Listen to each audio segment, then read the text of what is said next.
Hi guys মোৰ mini ভ্লগলৈ অকণমান আকৌ এবাৰ স্বাগতম জনাইছোঁ।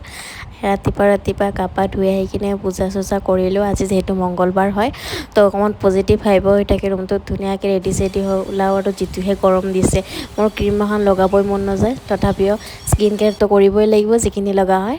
তো এয়া ধুনীয়াকৈ ৰেডি চেডি হৈ ল'লোঁ। টিফিনো বনাইছিলোঁ, সেইবিলাক আৰু দেখুৱাই নহয়, টাইমটোৱে নিমিলে ৰাতিপুৱা টাইমত। তো এয়া ধুনীয়াকৈ ৰেডি চেডি হৈ কিনে যাব ওলালোঁ। ৰাতিহে গৰম দিছে। ৰাতিপুৱা টাইমত ধুনীয়াকৈ যেতিয়া গা ধুই অহা হয় আৰু গৰমত আৰু এ চি বতাহ পাই কিনে শান্তি অফিচত একদম। তো এয়া লাঞ্চত আজি বাহিৰতে লাঞ্চ কৰিলোঁ চবে মিলি কিনে। তো একেলগে তেনেকৈ খাই কিনে ভালো লাগে চবৰ লগতে। তো এয়া আমাৰ বা তো বৰষুণ দিছিলে, বৰষুণত জিকিবলৈ মন গৈছিলে, নাই জিকিব নোৱাৰিম আমাৰ হ'ব এয়া পাণ লভাৰ। তো ধুনীয়াকৈ আহি পালোঁ ৰুম ভাগৰে ধুকৰে, তাৰপিছত কামত লাগি গ'ল। অকণমান ভাবিলোঁ ৰুমটোকে ডেক'ৰেশ্যন কৰোঁ। তো অকণমান ডেক'ৰেশ্যন কৰিলে ৰুমটো সজাই ৰাখিব ভালো লাগে। তেন কেনেকুৱা লাগিছে জনাব। আজিলৈ ইমানে, বাই বাই।